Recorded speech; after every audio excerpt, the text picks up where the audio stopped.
Bonsoir, alors on se retrouve dans cette vidéo pour une revue dédiée à la palette My Revival de Richard en collaboration avec Sephora. Je vous ai préparé deux looks dont celui que je porte actuellement, donc ça sera en fin de vidéo. Je vous présente rapidement la palette. Donc Richard, c'est un youtubeur, si vous ne le connaissez pas, Richard c'est un youtubeur effectivement qui a créé donc sa propre palette avec Sephora. Je pense que c'est le rêve de toute personne qui sont make-up addict, absolument passionné de maquillage. Voilà, quoi de plus beau que de créer une palette, donc félicitations à lui, franchement c'est magnifique. C'est superbe comme projet, enfin voilà quoi.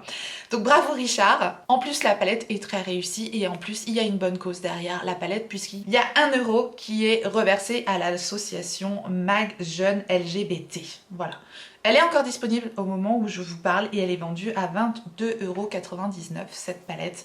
Et elle se présente comme ceci, avec 10 fards, 5 mat et 5 métalliques. Donc voilà. Pas de jaloux, 5 mat, 5 métalliques. La palette est super bien équilibrée et je trouve que avec cette palette là, on peut faire des looks assez neutres, assez, je dirais, portables au quotidien. À savoir, je peux aussi porter ce look là au quotidien, hein, ça ne me dérange en rien, donc voilà, tout est faisable, mais dans certaines circonstances, on doit faire un peu plus nude et cette palette là nous le permet également, donc je trouve ça génial, elle est super bien équilibrée, même si vous aimez juste un petit pop de couleur, voilà, c'est faisable. Je vous remettrai quand même les swatchs de la palette, à savoir, j'ai eu aucun problème pour travailler les fards de cette palette. Elle est plutôt classique dans le sens où il n'y a pas de fard pailleté, il n'y a pas de fard duochrome, on est vraiment sur une palette assez simple entre guillemets puisqu'on a juste des mats et des métalliques, mais au moins les fards qui sont dedans, ils se travaillent tous super bien, vraiment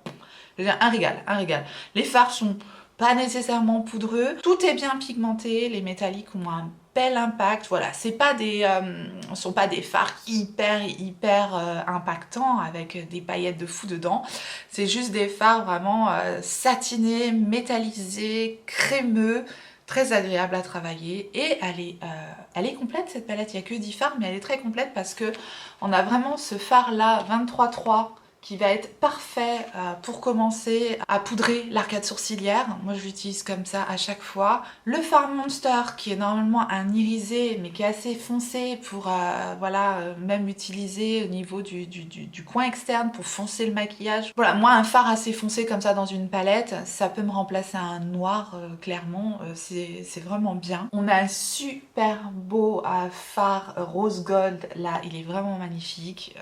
Les couleurs mat, les pops de couleur mat qui ont été choisis, je trouve qu'ils sont super beaux pour l'été, clairement, c'est vraiment ce que j'aime. Le fard Daddy qui est juste parfait pour la transition. Moi franchement j'ai un coup de cœur sur cette palette, je suis ravie déjà d'acheter cette palette, de participer à la bonne cause qu'il y a derrière. Très belle création. Je vous dis, il n'y a rien d'extraordinaire dans le sens où on n'est pas sur des fards complètement dingues, mais pour le prix de la palette, franchement, il y a vraiment de quoi faire. Plein de looks. Moi, je dis bravo pour cette palette-là. Et j'ai aussi pris un de ces gloss, donc il y en a deux, hein, des gloss. Donc c'est les gloss de Sephora, normalement. Et là, c'est les gloss qui ont été réalisés donc en collaboration avec Richard. Ils sont normalement vendus à 11,99 €. Pour le coup, voilà, normalement il y a deux teintes. Moi je n'ai pris que la teinte Fairy Dust, mais il y a aussi la teinte Latex qui est un transparent, un petit peu rosé. C'est le gloss hein, que je porte là, vous le verrez un peu plus tard dans le tuto. Ce sont les gloss Sephora, je les trouve pas sensationnels de base, ils sont un tout petit peu épais, ils collent un tout petit peu ces gloss là, donc voilà, je l'ai pris pour la collection.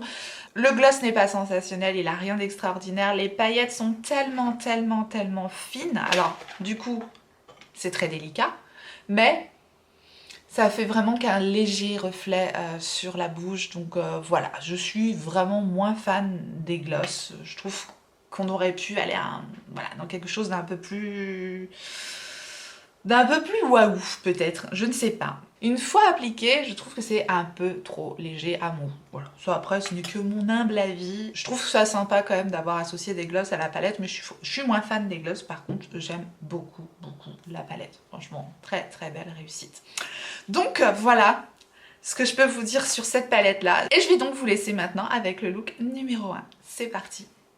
J'ai déjà mis la base à paupières, toujours pareil, la base Beauty Bay en teinte numéro 2 que j'ai estompée avec une petite éponge. Je vais donc prendre un JH38, un pinceau très souple avec la teinte 23-3, juste pour mettre au niveau du creux de paupière afin de poudrer la base à paupières, tout simplement.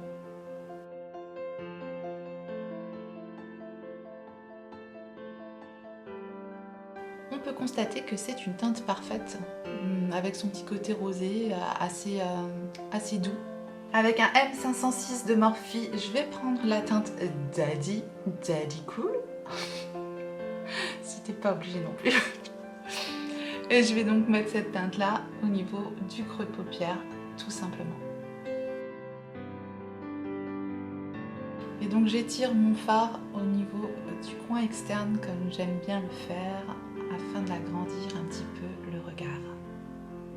Et j'en profite pour basculer cette teinte au niveau de mon ras de cils inférieur. Je prends la teinte Monster avec un petit pinceau Révolution, le E106, et je vais appliquer cette teinte en coin externe.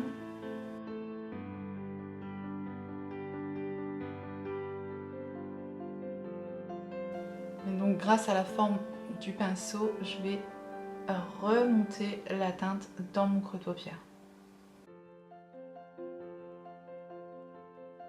Avec le E21 de Perfect Diaries, je prends toujours la même teinte Monsters et je vais simplement tracer mon ras de cils inférieur.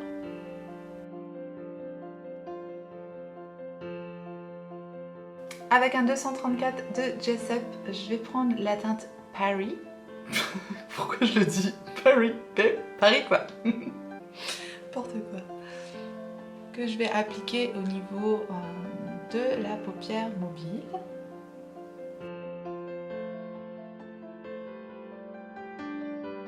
Et je fonds bien les deux fards ensemble avec le fard Monster et mon fard Paris pour pas qu'il y ait de démarcation entre les deux fards.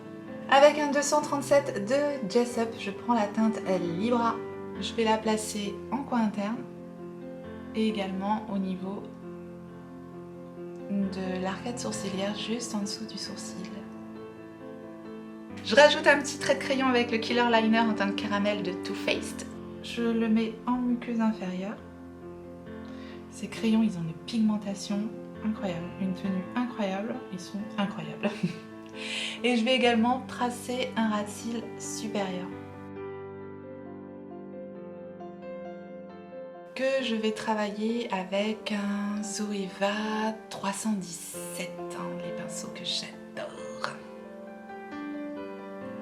Donc juste pour étirer un petit peu mon crayon, pour estomper un petit peu mon crayon, pour l'étirer un tout petit peu en coin externe. Je vais faire une toute petite virgule, voilà, très floutée. En mascara, je vais mettre le Anastasia Beverly Hills, le Lash Brag. Et j'aime vraiment beaucoup ce mascara, quoi. Il est vraiment très joli. Voilà pour le résultat du maquillage des yeux. Pour information sur les lèvres, j'ai mis la teinte BFF 3 du kit des Lip Pencil de Colourpop et la teinte 02 des Power Shine Explosion Lip Stylo de la collection Wonder Woman de Kiko. Et voilà le résultat.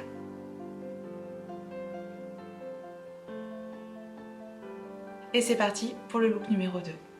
Alors j'ai déjà appliqué ma base Beauty Bay en teinte numéro 2 comme d'habitude. Avec le JH31, je reprends la teinte 23-3.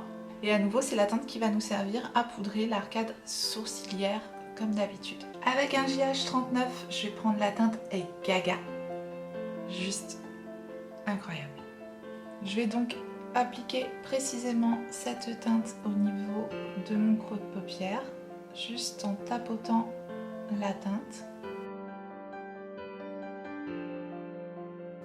Je ne vais pas descendre jusqu'à mon coin externe, je vais pas complètement redescendre, je vais remonter cette teinte directement vers la queue de mon sourcil en fait. Voilà, ça me donne ma forme et donc je commence un tout petit peu à estomper les bords avec le même pinceau sans remettre de matière. Je vais utiliser exactement la même teinte en ras de cils inférieur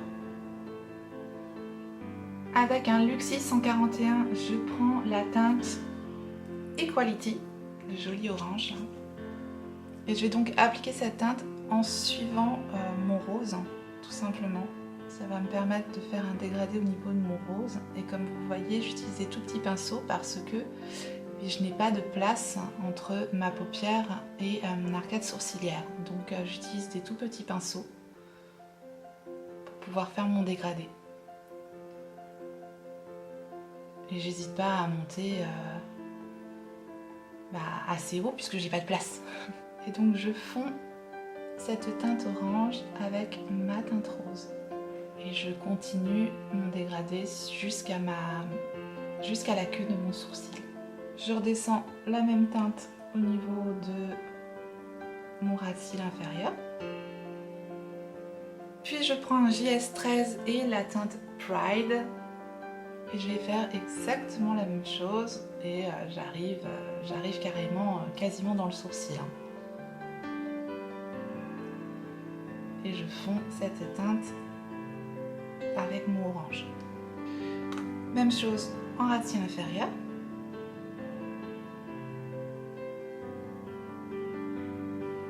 Je prends l'anti-cerne Huda Beauty et mon pinceau P. Louise et je vais donc nettoyer ma paupière avec l'anti-cerne.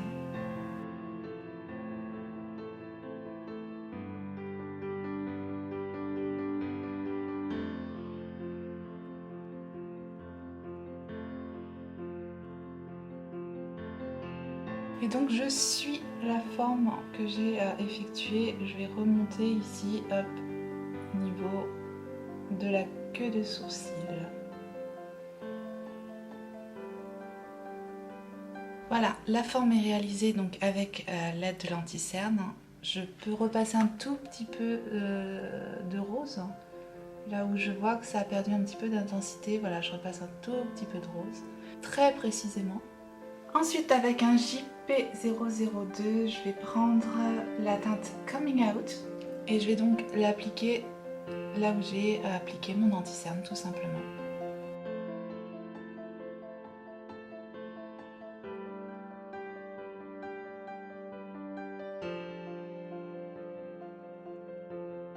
Pour réaliser la queue de mon cut crease, étant donné que j'ai vraiment pas beaucoup de place, je prends un petit pinceau Angle Detailer, Angled Detailer de Lamora. Il est comme ça. Et ça va donc me permettre d'appliquer la couleur de façon plus précise.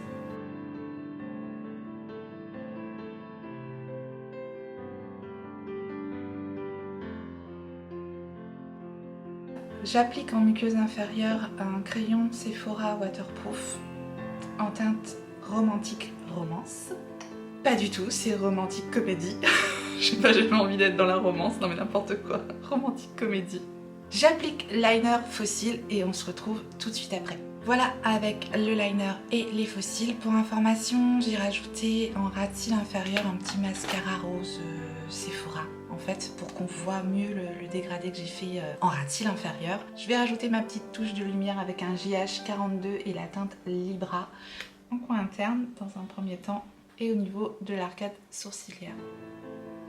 Et voilà le look final, donc avec les lèvres de fête, à savoir j'ai crayonné les lèvres avec le crayon à lèvres Charlotte Tilbury, donc j'ai rempli l'intégralité de mes lèvres pour rectifier un petit peu la forme tout simplement, parce que c'est vraiment la couleur de mes lèvres, le Pillow Talk pour ça il est super. Et donc j'ai rajouté le gloss de Richard en teinte Fairy Dust. Et voilà pour le look final.